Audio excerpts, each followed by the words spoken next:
तर स्वागत आपलं सर्वांचं आजच्या एका नवीन व्हिडिओमध्ये। तर बघा, मुख्यमंत्री माझी लाडकी बहीण योजनेमध्ये मी काही दिवसाआधी जे आहे ते डीबीटी आधार सीडिंग ऍक्टिव्हेट करण्यासाठी एक मोठा उपाय सांगितला होता आणि त्या जो काही मी उपाय सांगितला त्याचा भरपूर महिलांना फायदा सुद्धा झालेला आहे। पण काही महिलांनी या ठिकाणी बघा खूप मोठी चुकी केलेली आहे, एक मोठी गलती केली, त्यामुळे त्यांच्या खात्यामध्ये अजून सुद्धा पैसे जमा झालेले नाही। त्यापैकी काही जे आहे ते 50% महिलांनी चुकी केलेली आहे। 50% महिला त्या ठिकाणी जे आहे ते अजूनपर्यंत बरोबर आहे, त्यांच्या खात्यामध्ये पैसे येणारच आहे। पण चुकी या ठिकाणी कोणत्या महिलांकडून झालेली आहे ते मी तुम्हाला सर्वात आधी या ठिकाणी सांगून देतो।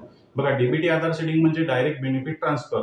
सरकारच्या योजनेसाठी आपण आपल्या आधार कार्डला जो बँक अकाउंट आधार सीडिंग मॅपिंग आहे, आधार लिंक आहे, त्या खात्यामध्ये आपले पैसे सरकार जमा करते। मग आपल्याला आतापर्यंत जुलै, ऑगस्ट, सप्टेंबर, ऑक्टोबर, नोव्हेंबर पर्यंत जेव्हा पैसे मिळाले नाही तर आपण काय केलं, मग आपल्याला समजलं की बँकमध्ये केवायसी केल्याने होत नाही, तर डीबीटी आधार सीडिंग सुद्धा बँकमध्ये आपल्याला करावे लागते।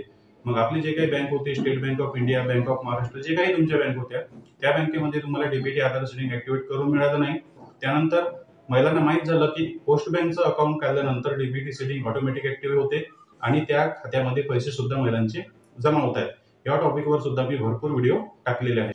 पण बघा, या ठिकाणी भरपूर महिलांनी जी आहे ती चुकी केलेली आहे। पोस्ट बँक मध्ये जे आहे ते दोन प्रकारचे बँक अकाउंट आहे, दोन प्रकारच्या अकाउंटवर तुम्ही पोस्ट बँक मध्ये व्यवहार करू शकता। मी महिलांना सांगितलं होतं की India post payment bank IPBP बँकचं अकाउंट काढायचं आहे, पण भरपूर महिलांनी त्या ठिकाणी जे आहे पोस्ट बँकचं बचत खात्याचं अकाउंट काढलं आणि त्यांचं डीबीटी सीडिंग ऍक्टिव्हेट झालं नाही आणि त्यांना त्यांच्या खात्यामध्ये पैसे सुद्धा आले नाही। कारण बघा, भरपूर आपल्या व्ह्युअर्सच्या जे मला इंस्टाग्रामवर रोज मेसेज येत असतात, त्यांनी मला सांगितलं की मी ऑगस्ट महिन्यापासून जे आहे ते पोस्ट बँकचं अकाउंट काढलं, पण ऑगस्ट महिन्यात अकाउंट काढून सुद्धा मला नोव्हेंबर पर्यंत पैसे आलेले नाही। मग मी त्यांना विचारलं की तुम्ही जे पोस्ट बँकचं अकाउंट काढलं ते कोणतं काढलं, तुम्हाला प्लास्टिकचं कार्ड मिळालं असेल? तर त्यांनी सांगितलं की नाही, मी पोस्ट बँकचं अकाउंट पोस्ट ऑफिसचं बचत खातं काढलं, त्यामध्ये मला पासबुक मिळालं। तर या ठिकाणी जे आहे ते सर्व महिलांनी चुकी केलेली आहे। कारण India post payment bank IPBP bank प्लास्टिकचं कार्ड ज्यामध्ये मिळते ते account direct DBT Aadhaar seeding active 2 ते 3 दिवसामध्ये होऊन जाते। पण पोस्ट बँकचं जे बचत खातं आहे त्यामध्ये फक्त पासबुक मिळते, ते account DBT Aadhaar seeding activate होत नाही। त्यासाठी तुम्हाला वेगळा अर्ज पोस्ट ऑफिसमध्ये करावा लागतो। ते कर्मचारी करून देत असेल तर होईल, नाहीतर मग ते ऍक्टिव्ह होणार नाही। पण महत्वाचं काय होतं, इंडिया पोस्ट पेमेंट बँकचं प्लास्टिकचं कार्डवालं अकाउंट तुम्हाला काढायचं होतं। त्यामध्ये तुम्हाला फक्त तुमचा आधार नंबर, ओटीपी आणि तुमचा अंगठा घेतला जातो। 200 ते 300 रुपये त्याची फी आहे। ते देऊन तुम्हाला लगेचच 2 मिनिटांमध्ये तुम्हाला ते अकाउंट तुमचं ओपन होते। आता बघा, या ठिकाणी भरपूर महिलांना प्लास्टिकचं कार्ड मिळालं नसेल, कारण एका वेळेस पोस्ट ऑफिसमध्ये भरपूर गर्दी झाली आणि त्यांच्याकडे कार्ड अवेलेबल नव्हते। तर ते कर्मचाऱ्यांनी काय केलं, त्या ठिकाणी एका कागदावर जे आहे ते त्यांना अकाउंट नंबर आणि सीआयएफ नंबर लिहून दिला। ते झालं तुमचं आयपीबीपी इंडिया पोस्ट पेमेंट बँकचं अकाउंट। ते आधार सेटिंग ऍक्टिव्हेट होते आणि त्या खात्यामध्ये पैसे सुद्धा 100% येतात, सरकार टाकेल तेव्हा येतात। आता राहिला पोस्ट ऑफिसचे बचत खाते म्हणजे पासबुकवालं अकाउंट। ते खातं काढण्यासाठी तुम्हाला जे आहे ते पोस्ट ऑफिसमध्ये अप्लिकेशन करावं लागते, जास्त पैसे द्यावे लागते आणि तुम्हाला 15 दिवस ते 10 दिवसापर्यंत तुम्हाला वाट सुद्धा पाहावी लागते।